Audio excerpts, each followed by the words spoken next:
So I'm in a really brushy area that I haven't been in a while since the leaves have fallen off, and I thought I would come have a look around. And I noticed right away this really fresh high break.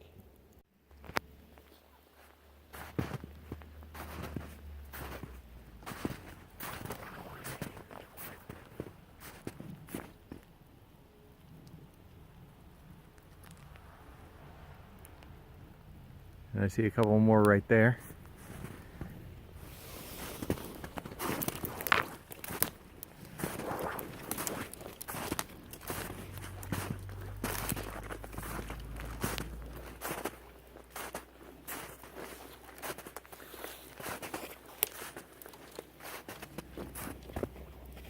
And obviously these are little saplings that there's no way snow load, although we've had a good bit of snow.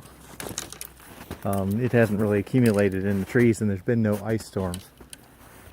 And these are super fresh.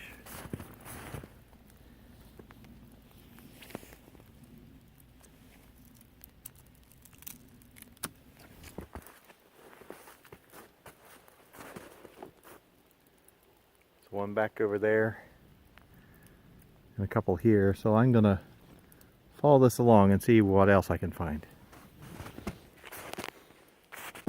The reason I came out here in the first place was to check on this ground glyph. I found this last fall, and what caught my attention was this really bright end here, not weathered. And I noticed, and unfortunately it's still covered in snow, so there's not much you can get from it. I'll show a picture of it without the snow from the fall.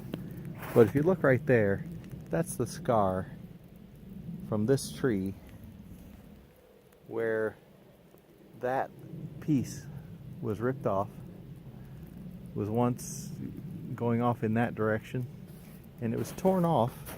And what caught my attention right away was that it was shoved in under the branch that it was torn off of. There's the end of it sticking out there. And then a very regular pattern was here in the snow. And like I said, I'll show them one without the snow.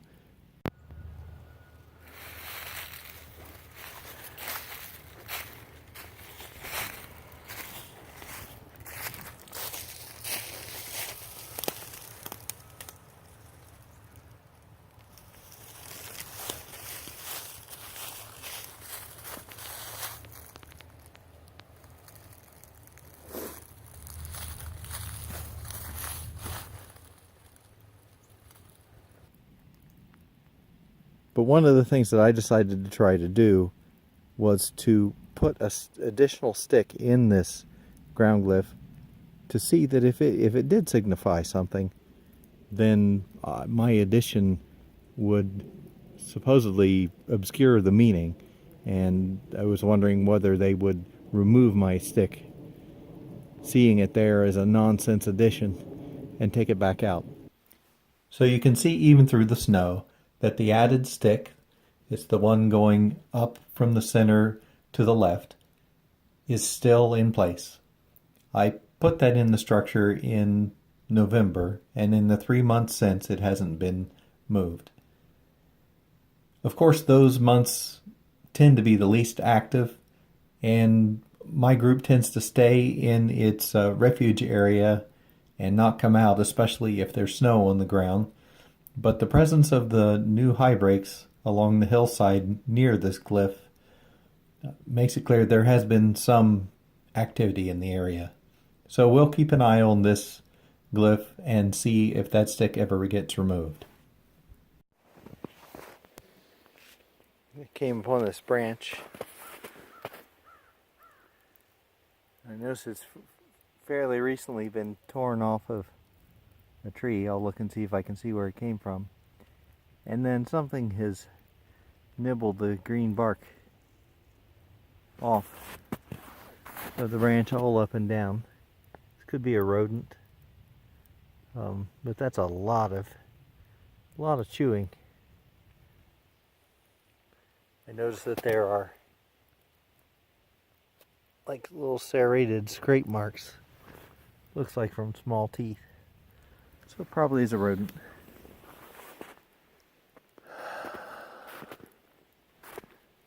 And I don't quite see where it was torn off. This is an old orchard. This area had many. It's kind of well known for its orchards. About 100 years ago. And these are all, these gnarled old trees are apple trees, fruit trees. Although that doesn't really look like, well, actually it does. It's got lenticels like a prunus species. So it probably was from maybe a younger growth on one of these apple trees. Here's a little bit of an interesting thing. I noticed some little leans and some Y sticks up against the trees, and this lean going up here. Actually, it looks like, yeah, that didn't grow there. It's leaned up in there. But what attracted my attention was this top of this tree. That has kind of a fork in the top of it, hooked up there, hanging here in midair. It's been snapped off. Been looking around trying to find the matching bottom to go with it. But the main thing is there's nowhere above that I can see that would have fallen and gotten lodged like that. That appears to me to have been picked up and hung up in that tree.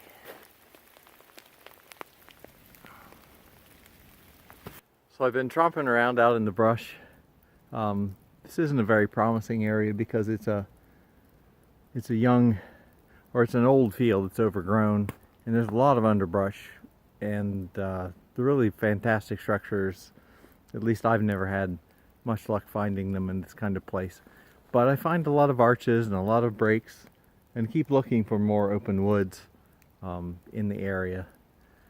And it's unfortunately a rainy, foggy day, but this is one of my favorite things. This is in the range of my home group that I study, and I found this a while ago, and I've been looking forward to showing this. So this is in a little valley. We call it the bridge because of this little footbridge here. When we come out here looking around, and this is an area that just has, you know, fairly subtle stuff. But you might notice here in the trees a lot of really nice high arches, a lot of fancy delicate work with leans. You can see those over in there, overlapping. Well, here I'll just take a quick look, just because they're pretty. So you can get a little bit of a view of some of the artwork of my home group. They seem to love these sort of grand, high, interlacing arches, multiple trees folded together to make shapes.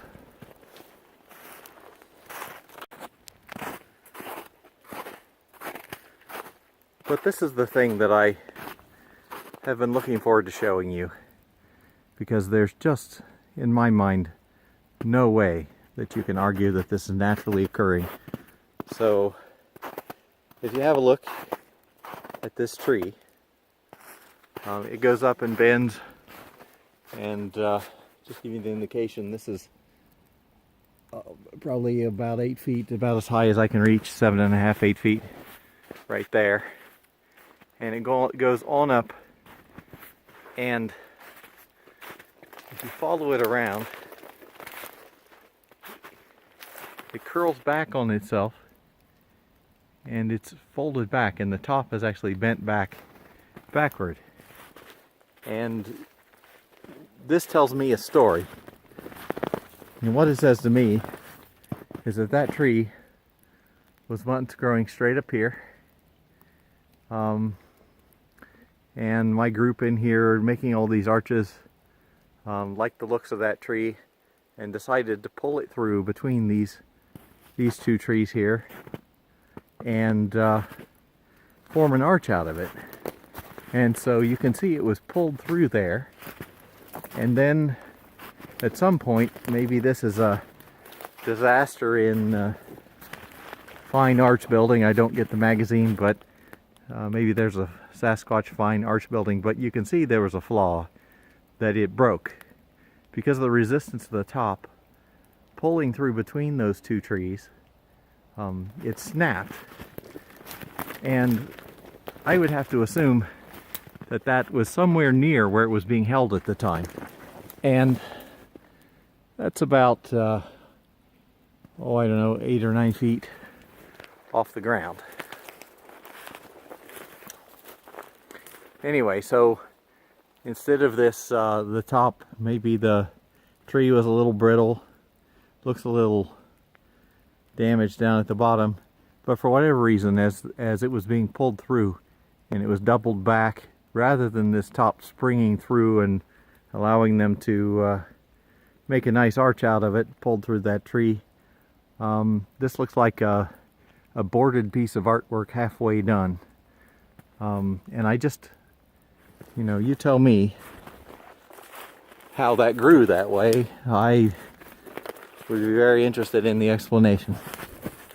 But to me, that's clear evidence in my mind to something very tall. Wouldn't necessarily have to be able to reach more than, I don't know, 9 or 10 feet, but they had to get enough of a hold on that tree to bend it over and then pull it through there, and then it snapped and they just abandoned it where it was and moved on to more limber material for making their arches.